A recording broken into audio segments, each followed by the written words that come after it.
Right now at noon, a high-speed chase ends with a SWAT team surrounding a house in Jasper County, Missouri. We've got showers and some thunderstorms across the area now. Those are going to clear out and increase our severe chances for later today. We'll talk about that coming up. And the Joplin Regional Airport breaks ground on a new building to house fire and rescue equipment. The 4 states' most watched news starts now. We're tracking thunderstorms in our area. This is KOAM News at noon. I'm Elise Noe. We go straight to Chris Warner in the Skywatch Weather Center.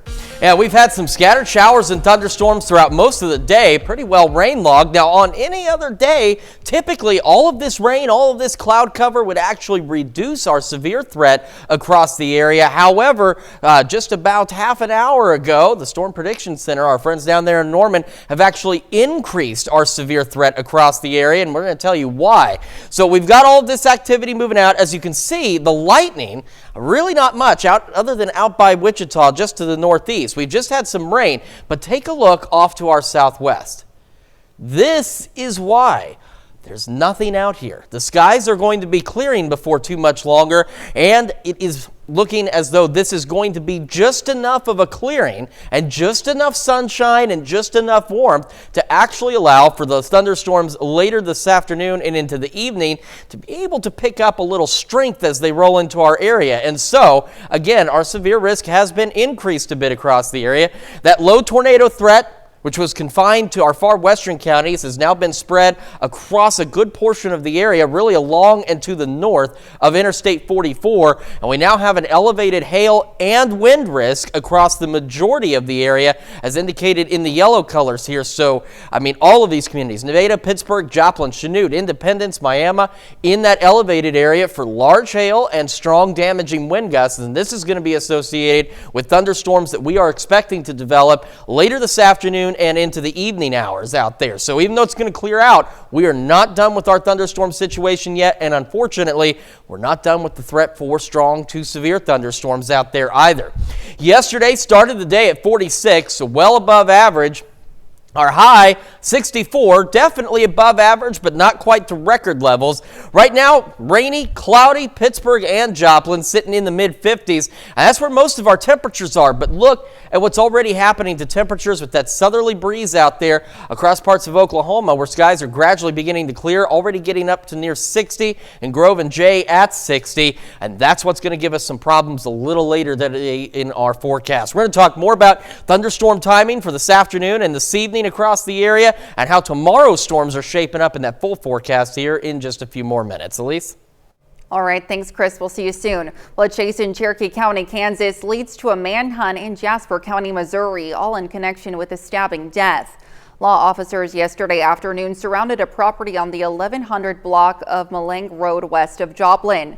They eventually used a battering ram on their tactical vehicle to enter the building. They also searched outbuildings but didn't find anyone. This all began with a car chase in Cherokee County, Kansas around noon yesterday, reaching speeds of up to 120 miles per hour. Authorities say the chase was connected with the weekend stabbing death of a Carl Junction man, Seth Langford.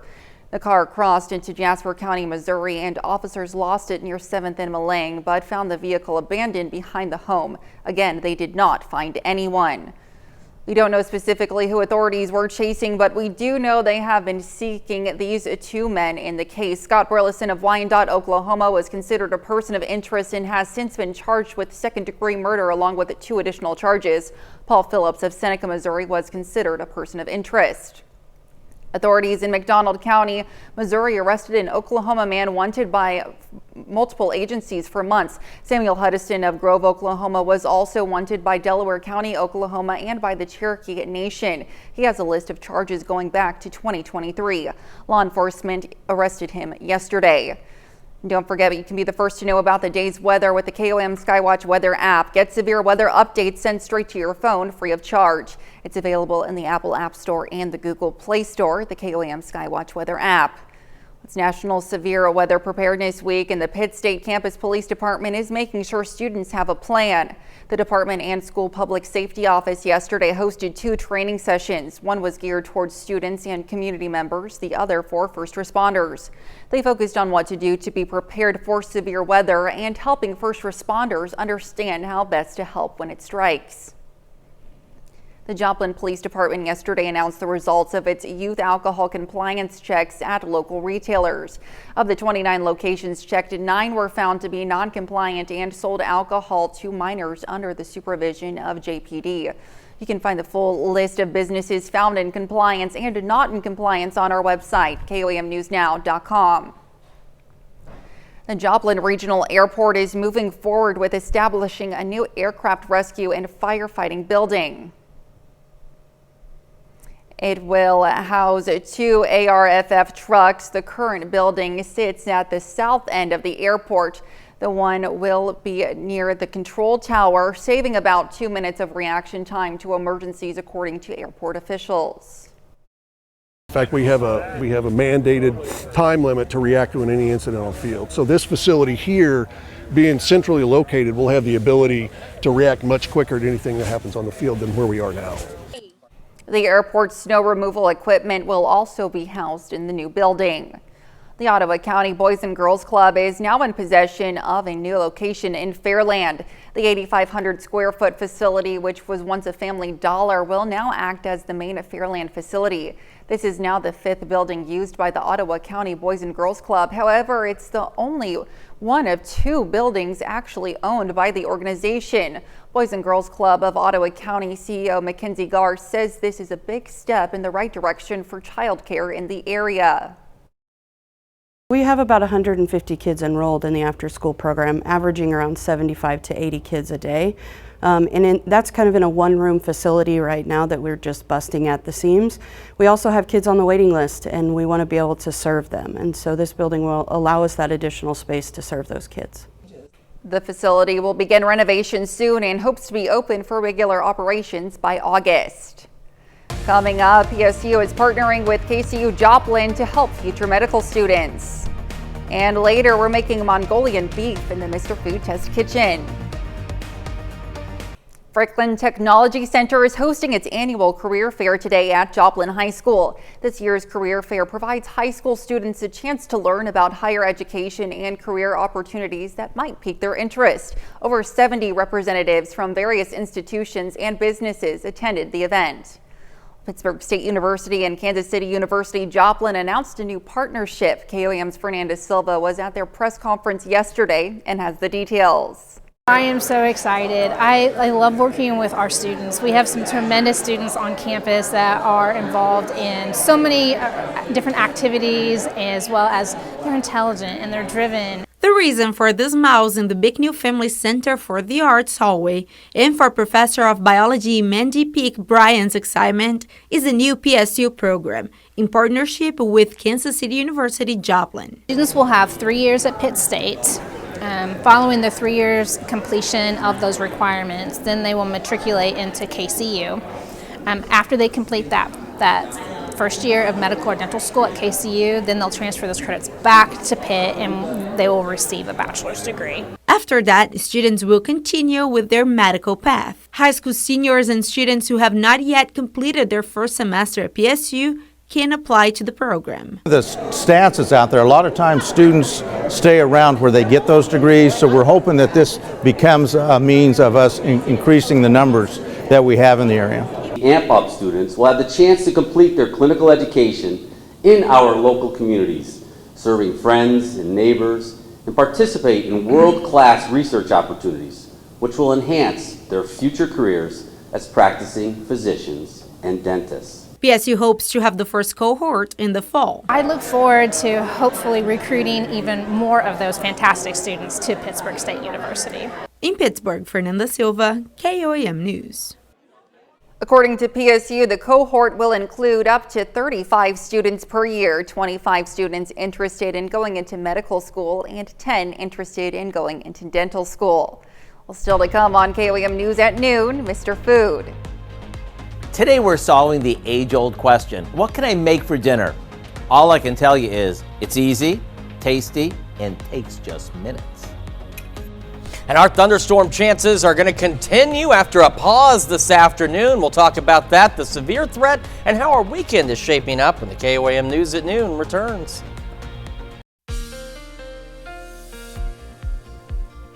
Welcome back to the KOAM News at Noon. So we've had the rain. We had thunderstorms this morning. Those fired up pretty quickly. We've seen a transition to mostly just heavy rain out there, though there has been some thunder here and there. However, we're going to get a pause in this activity, but it's not over yet. And as we mentioned earlier, in fact, our severe risk has been slightly increased as we head into the afternoon and evening hours. Skywatch Storm Tracker, the only lightning showing up on it is well off to our west, just outside of Greenwood County and to the northeast of Wichita with some thunderstorm activity. Whereas earlier, as you can see, even this leading band now getting to Kansas City, lightning's dying out on it, but it had plenty of lightning, plenty of electrical activity out there with these thunderstorms this morning. Now we're seeing the rest of this rain start to wrap up. Here again, for those who maybe missed the beginning of the show, is why our severe risk has been increased as we head into the afternoon and evening, basically right along the I-44 corridor to about here. It's this clearing that's taking place across Oklahoma. This clearing is expected to continue. We're going to start to see a little more sunshine than was expected originally, which is going to allow us to warm up just enough that our severe risk has been increased. So I know typically in a severe weather situation, we have a day that looks like this. It's dreary, it's cloudy, it's cool, it's breezy, it's rainy. That generally reduces the severe threat. But in this case, we're going to clear out at just the right time to give us the opportunity for some additional thunderstorms tonight. MoDOT camera 20th and range line. It's cloudy, it's dreary, it's rainy. We're seeing the same from our camera on top of the Cornell Complex downtown Joplin. This wind is the other issue.